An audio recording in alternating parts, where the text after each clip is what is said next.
Hello and welcome to my channel, Mitch's Miniature Corner, in the first vlog update of my first series. I wanted to talk briefly today about the progress I've made on a project that I'm calling the Seleucid Summer. Arrayed before you is the models that I've completed for a Seleucid army that I've been painting this past year.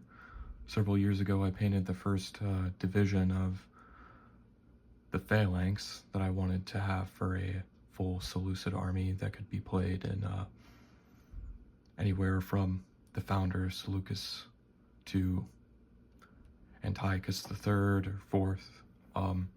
So I declared Seleucid Summer this year to finish this long-standing project, as I've collected quite a number of miniatures over the intervening years since I completed that first division, and promptly, as all wargamers do, got distracted with other projects and went down other rabbit holes. But I've set aside my old world project and have been playing a lot of Hail Caesar, so I said, why not get back into the Seleucids?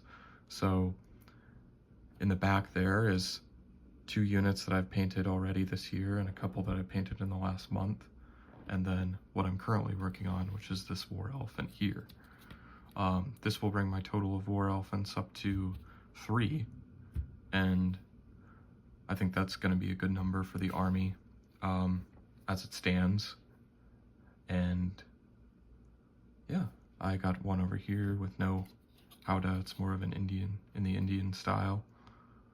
I actually purchased these on eBay. I don't know what actual manufacturer they're from, so if anyone has any ideas, please let me know.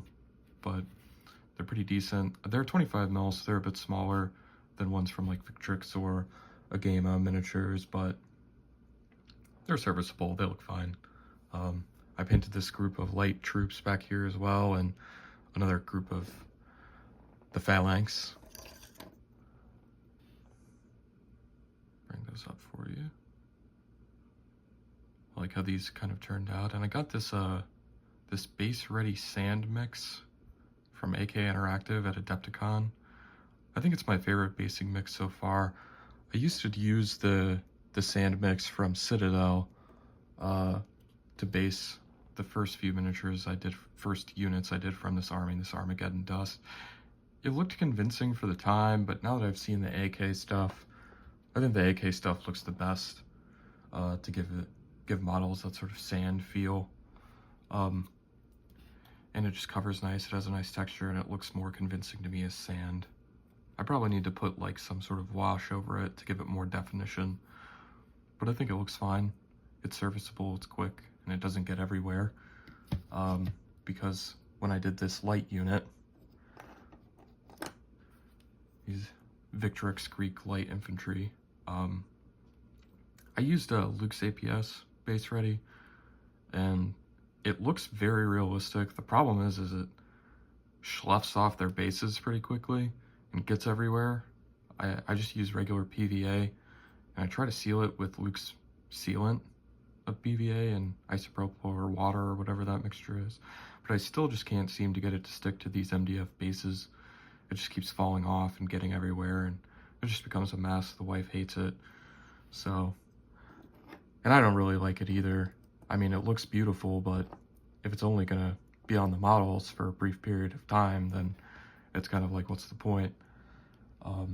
But, you know, basing things aside, I'm working on this elephant. I should have it done in the next few days or the next week.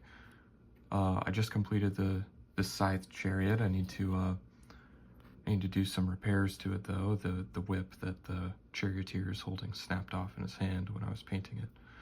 So I need to do some repairs to that.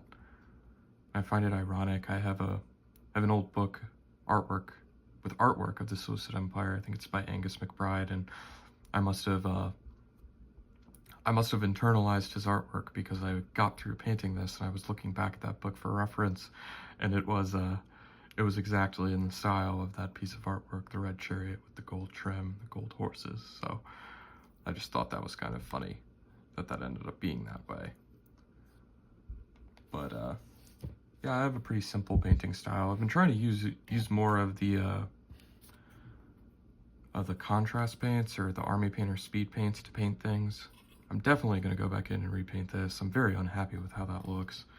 But the other ones look really good, like the Mahout's pants and the feather crest on the elephant were done with those Army Painter speed paints, and I think it looks pretty good. It looks relatively convincing, and it gives it a pretty nice consistency right off the bat. But yeah, I mean, halfway through that, just have to finish up the guys in the howdah, the shield on the side, the Macedonian star, and get that sort of all based and ready to go. And then I'm going to move, oh, shake the camera. Then I'm going to move on to this unit of light infantry, not light infantry, excuse me, this sort of medium cavalry, which I made using these, I just have it here. I made it using this Persian armored cavalry. It's a pretty good set.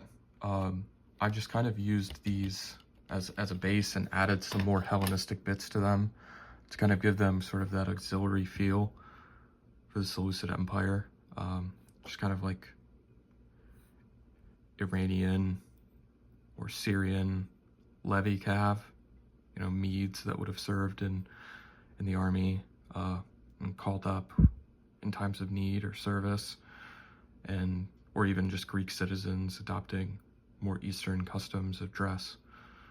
So that's kind of their unit leader. And then I do have some more traditionally Persian figures to give them that more Eastern feel with Hellenistic shields and things like that, things to make them look sufficiently Median, but still with that Hellenistic influence to sort of show that, you know, they are Seleucid. And I did mix in quite a number of other bits from Victrix kits that I've accumulated over the years. I think that's a cavalry helmet from either the Roman or Greek heavy cavalry set, and a number of helmets from the actual phalanx kit. Like this Thracian helmet here is from their actual like successor phalanx kit, and of course he's got the pelte. But yeah, I mean they're excellent models. They're beautifully detailed. They're super crisp casts. I really like Victrix's stuff. These are the Warlord phalanx figures. They're serviceable. They're fine. Victrix is obviously like way better. They're far more detailed. I mean, I'm gonna look at them standing next to each other. You have Victrix light infantry here and the Warlord here. I mean, they're fine when they're in an army. I just would mix the Victrix phalanx figures with the Warlord ones. I already showed that base. I'll show this one. This is a little bit of a conversion. I used a metal Warlord command figure and then mixed Victrix helmets kind of interspersed amongst these guys because they had no crests. Almost all of them were just a standard Phrygian helmet. There might be a few Thracian or Pannonian helmets in there, but none of them really had crests. So I went back in and I dug out some crests from my bits box from doing the other phalanx figures and sort of stuck them on at random points, or in figures that looked like they would be serviceable for, to sell that feel that they're all part of the same army. Yeah, I mean, the models are fine. They're definitely no Warlord early Imperial Romans, that's for sure. Those figures look very out of date. And these ones are serviceable in comparison. It's just the Victrix ones are better. I came into these in a trade, so I have just like 150 of these, and it doubled the size of the phalanx. So time to get a bunch of these guys painted up, as well as the auxiliary troops, and that will be the Seleucid Summer. I think I've got enough for another 3 or 4 units of phalangites, another formed unit of light infantry.